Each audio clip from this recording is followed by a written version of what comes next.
Chapter 5. Cara sighed as Nick stared at the computer screen, reviewing her charts. "Nick, I told you I'm fine. Can you please just sign the release forms so I can get out of here?" Cara had been in the emergency room department for 6 hours, and she was ready to get back to her house. She knew her laptop was gone. She had seen that much as Ivy loaded her onto the stretcher. But she had to know if they had found her other research, the research she kept hidden in a chest in her room. Dr. Nick Pearson raised a brow and fixed her with a pointed stare. "Cara, you were hit in the head and passed out. Forgive me if I'd like to make sure you don't have lasting effects from a concussion." Cara softened her tone, knowing that Nick was only doing his job, and her bristling tone would only delay her release. "And I thank you, but I'm not vomiting. I've been awake since I got here with no more dizziness. Other than a bump on the back of the head, I'll be fine." He pushed back from the computer and stood. "I'm sure you will be, but one more check of your eyes and your head won't hurt anything, right?" Grabbing a light from the wall, he flashed it in her eyes. Cara blinked and stifled a sigh, but allowed him to finish his exam. After the exam, Nick walked to the small sink and washed his hands before turning back to face her. "Okay, I would feel better if you would stay a little longer, but I understand you have a business to run. Is there anyone there who can at least check in on you?" The concern in his brown eyes was endearing, though he was not Cara's type. "Actually, Bubba's girlfriend, Makenna Drake, is staying there. She's the police captain from Woodville."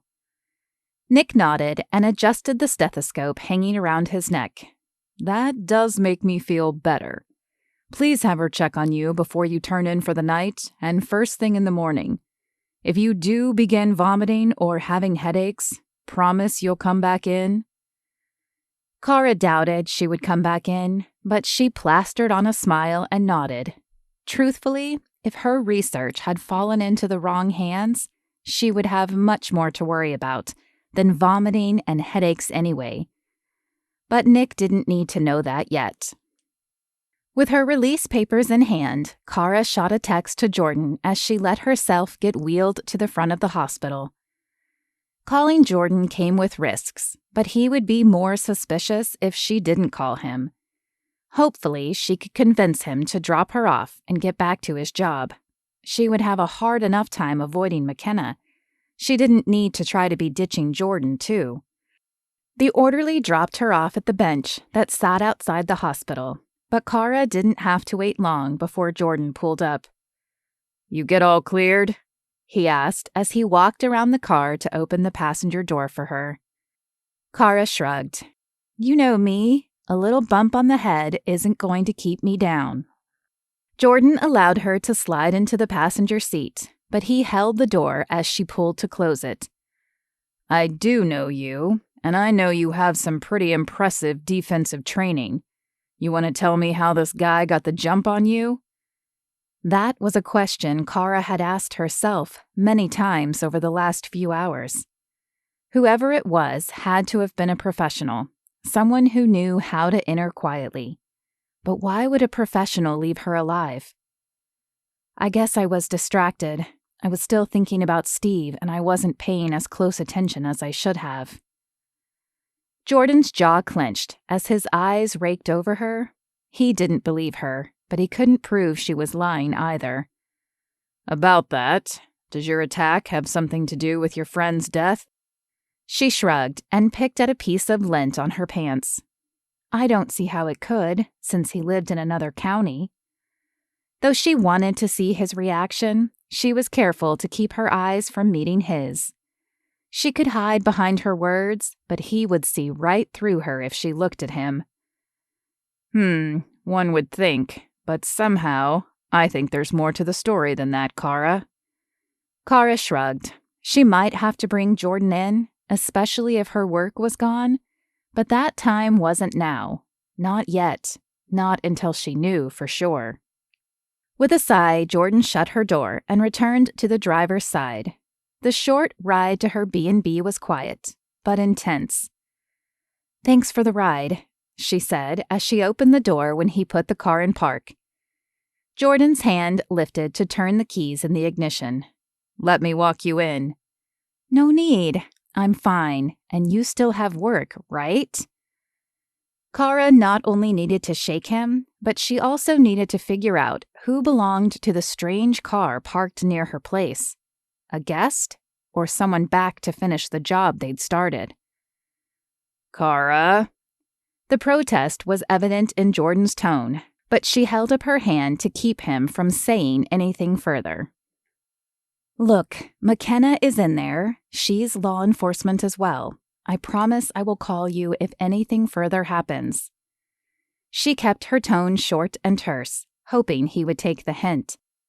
Jordan looked as if he wanted to press the issue, but at that moment his radio squawked, demanding his attention. Thankful for the intrusion, Cara took the chance to slip out of the car and head up the walk to her front door. Her eyes scanned the area for anything out of the ordinary as she approached, as she had no desire to be taken by surprise again. Everything appeared normal and calm, and her heart slowed slightly as she pushed open the front door. She didn't make it far before Makenna appeared, relief written all over her face. "Oh, good, you're back. I've been trying to keep things running smoothly here, but this is not my forte, even with Jordan's crash training this morning." Cara smiled. She knew that feeling only too well. She was a soldier and a researcher, so when they told her to open the bed and breakfast as a cover, she'd felt completely out of her element at first. However, it had soon grown on her, and she'd enjoyed meeting new people and helping out those in need. "I'm sure you did a wonderful job." Makenna rolled her eyes and smiled. "Well, I did check a guest in. I put him in room 1, but you might want to check that I did it right." Makenna led the way to the desk, as if sure Cara would want to do this before anything else. Another guest? Cara stifled a frustrated sigh. This house was about to be a little too full for her comfort, and her needed secrecy. "I'm sure you did a great job, but I'll look over it tomorrow. I'm still feeling a little tired, so I might retire early tonight." Makenna nodded.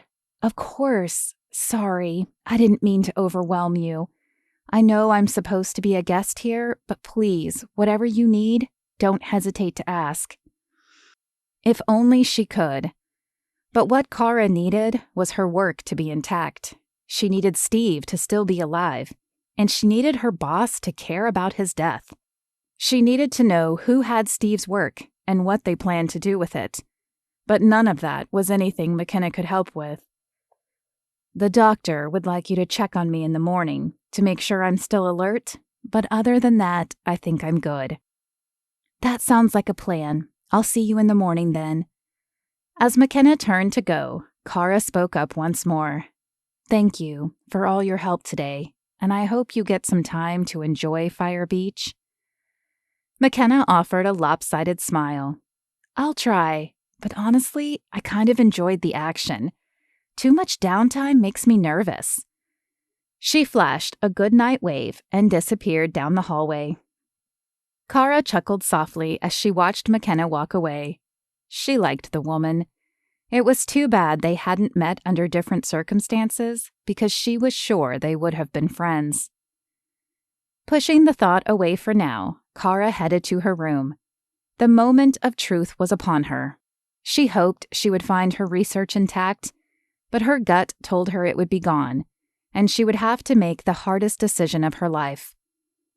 When she opened the door to her room, her heart sank. It looked as if a tornado had touched down inside it.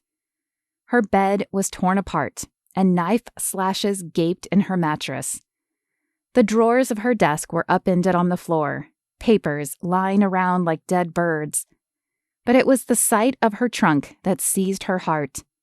The lock had been sawed off, and it gaped at her, empty and accusing.